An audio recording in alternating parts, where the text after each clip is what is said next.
उसका कल्याण हो जाता है, या तो उसके मुख में तुलसी का बिरवा डाल दिया जाए, उससे भी उसका कल्याण हो जाता है। अगर गंगा जल तुलसी का बिरवा न मिले, अगर कोई मरने वाला है उसके मुख में अगर रत्ती भर सोना डाल दिया जाए, उससे भी उसका कल्याण हो जाता है साहब। क्योंकि भगवान की वाणी है, स्वर्ण में स्वयं स्वर्ण है। और गंगा का तो ये प्रभाव है, स्वभाव है। अगर कोई मरने वाला है उसके मुख में गंगा जल केवल पड़ जाए एक बूंद, उस व्यक्ति का कल्याण हो जाएगा। लेकिन एक बात नोट करिएगा, इसी बात पर चर्चा हो रही थी। यमराज के दूत एक बार यमराज के वहां गए और जाकर कह रहे हैं, महाराज धरती पर गंगा ने उधम मचा करके रख दिया है। कहा क्या हुआ? अरे कहा आप भेजते हो, कोई मरने वाला होता है, आप भेजते हो हम लोग को लाने के लिए, तो पता चलता है हम लोग जाते हैं, उसके पहले ही उसके मुख में गंगा जल डाल दिया जाता है। तो या तो भगवान विष्णु या तो भगवान शंकर के पार्षद आते हैं, उसको लेकर के चले जाते हैं और हम लोग को मारते भी हैं, हम लोग मार खाते हैं। यमराज ने कहा, ओ इसका मतलब गंगा ने इतना उधम मचा दिया है? इतना उधम मचा दिया गंगा ने। आज मैं खबर लेता हूं गंगा की। आज यमराज जी गदा लिए और शाम का समय पहुंच गए हरिद्वार। शाम को गंगा आरती हुई, सारे लोग आरती लिए, सारे लोग चले गए, लेकिन यमराज जी वहीं खड़े हैं। गंगा सोच रही हैं, सारे लोग आरती लिए चले गए, लेकिन भैया नहीं गए, भैया यहीं खड़े हैं। क्या बात है? कुछ कहना चाहते हैं हमसे, कुछ पूछना चाहते हैं हमसे। गंगा जी प्रकट हुए। गंगा जी ने पूछा, भैया क्या बात है? सारे लोग चले गए, आप नहीं गए। यमराज ने कहा, गंगा तूने धरती पर उधम मचा दिया है, धरती पर तहलका मचा दिया है। गंगा हंसने लगी। गंगा ने कहा, भैया कैसा उधम, कैसा तहलका? मैंने तो कुछ किया नहीं, कोई अपराध नहीं हुआ मुझसे, कोई गलती नहीं हुई। अरे कहा गलती? इतनी बड़ी गलती कर रही हो, कह रहे हो गलती नहीं हुई। गंगा ने कहा, कौन सी गलती मुझसे हो गई भैया?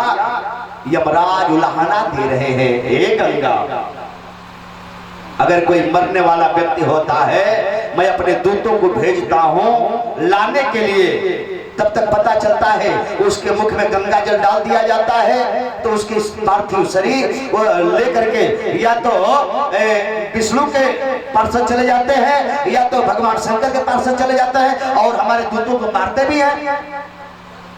गंगा हंसने लगी। गंगा ने कहा, इसी बात के लिए आप इतने क्रोधित हो? तो भैया ये तो मेरा स्वभाव है, अगर मेरा जल किसी के कंठ तक जाएगा उस व्यक्ति का कल्याण तारंतार तो सुनिश्चित होना ही है। ये तो मेरा प्रभाव है, मेरा स्वभाव है। आप ऐसा करो कि मेरा जल जो है उसके कंठ तक न जाए, और जब कंठ तक नहीं जाएगा तो उसका कल्याण नहीं होगा। लेकिन अगर किसी व्यक्ति के कंठ तक अगर मेरा जल चला जाएगा, ये तो कल्याण निश्चित है, निश्चित है।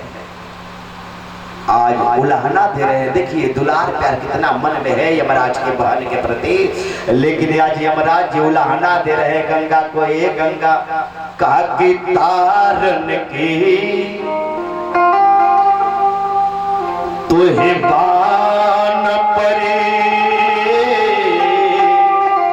बान मतलब आदत, तुमको तारने की आदत से पड़ गई है। काकी तारन के तुहे बान परे, तू अघी नया घी को विचारती हो। पापी सुरापी पर करके कृपा, अमरेश के धाम पठावती हो। अमरेश मतलब सबको स्वर्ग भेजती हो। और विष्णु महेश के अरे दूतन से मेरे दूतन को पिटवावती हो। भगवान भगवान विष्णु भगवान शंकर के दूतों से हमारे दूतों को मार भी खिलाती हो। और एक गंगा सुनो, एक नंग के शीश पे और बैठ के गंगा तुम नाहक दंग मचावती हो, तुम नाहक दंग अरे मचावती हो। एक नंग के शीशे पे बैठ के गंग तुम नाहक दंग मचावती हो, ये ठीक नहीं करती हो। गंगा जोर से हंसी। गंगा ने कहा भैया आप ऐसा करो कि मेरा जल जो है किसी के कंठ तक न जाए। नहीं जाएगा, उस व्यक्ति का कल्याण नहीं होगा। अगर चाहे किसी के कंठ तक मेरा जल चला जाएगा, उस व्यक्ति का कल्याण सुनिश्चित है। आज निवेदन करो, ये गंगा का स्वभाव है, गंगा का प्रभाव है। लेकिन सरोवर दो है साहब, एक वो सरोवर है, एक मान सरोवर है, और एक सरोवर ये है। बोले कौन सा? बोले रामचरितमानस सरोवर। सरोवर दो है, लेकिन उस सरोवर और इस सरोवर में अंतर देखिए। उस सरोवर में हंस रहते हैं, उस सरोवर में हंस रहते हैं, लेकिन इस सरोवर में हंस नहीं, इस सरोवर में परम हंस रहते हैं। वहां एक रस है, लेकिन यहाँ संतों ने कहा है कि यहाँ नौ रस है। यहाँ का यहाँ नौ रस है, रस एक वहाँ पानी है संत की बानी नहीं। वहाँ पानी है, यहाँ संतों की बानी है। और यही नहीं, वहाँ डूबता जो और मर जाता वही, यहाँ डूबता जो तर जाता नहीं, यहाँ डूबता जो तर जाता नहीं। उस सरोवर में अगर डूब गए तो मरना निश्चित है। इस सरोवर में अगर डूब गए तो मरना नहीं, तरना निश्चित है साहब। और यह सरोवर तारता है, वो सरोवर है, और ये रामचरितमानस सरोवर है। संतों ने इसको भी सरोवर को उपाधि दिया है। और वो सरोवर में गहरे जल में चले गए तो डूब जाओगे, और डूब जाओगे तो मर जाओगे। इस सरोवर में अगर डूब जाओगे तो मरोगे नहीं, तर जाओगे साहब। ये सरोवर तारता है, ये सरोवर तारता है। और यहाँ हमारी और आपकी व्यवस्था मरने के लिए नहीं बनाई गई है, तरने के लिए बनाई गई है साहब। इतना बढ़िया व्यवस्था बना करके, इतनी बढ़िया व्यवस्था दे करके हम आप सब लोग बैठे हैं मरने के लिए नहीं, तरने के लिए। अच्छा, कौन तरना नहीं चाहता है साहब? सब लोग चाहते हैं हम मरे तो हमारी सदगति हो, हमारा तरनतार हो, हमारा उद्धार हो, हमारा कल्याण हो।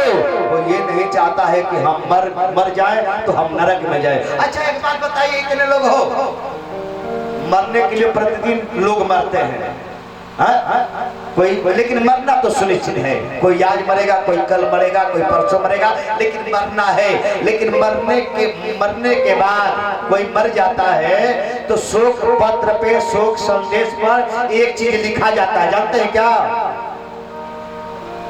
फलाने स्वर्गवासी, फलाने सिंह का स्वर्गवास हो गया, इनका पुण्य, इनकी पुण्यतिथि फला तारीख को है। अच्छा, किसी के शोक पत्र पर ये आप लोग नहीं पढ़ेंगे कि फलाने का नरकवास हो गया।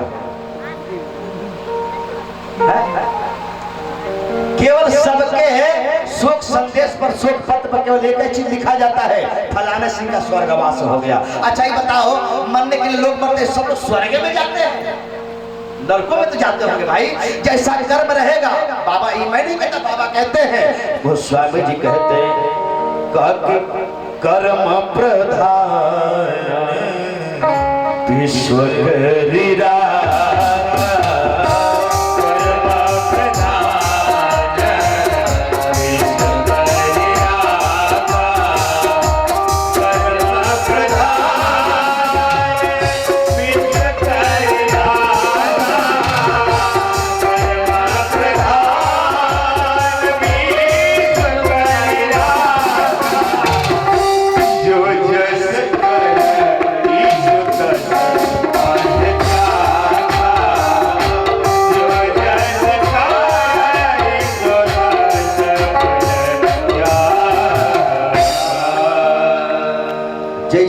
कर्म व्यक्ति करता है उसके अनुसार उसको फल मिलता है।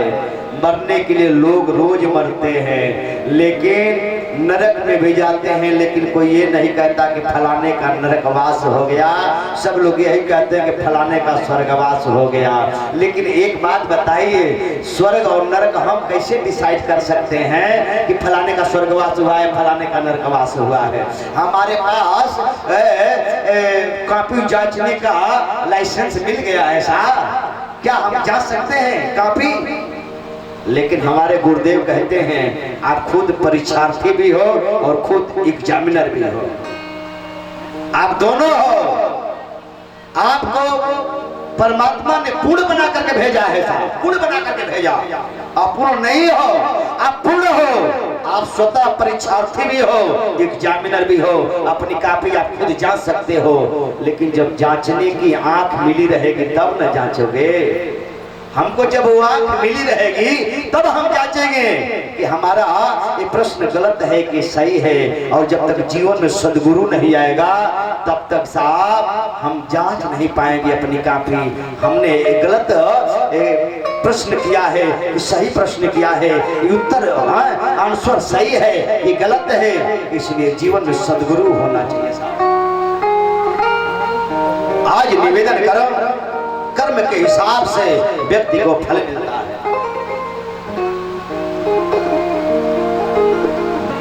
गंगा ने कहा ये तो मेरा स्वभाव है, अगर मेरा जल किसी के कंठ तक चला जाएगा उस व्यक्ति का कल्याण सुनिश्चित है।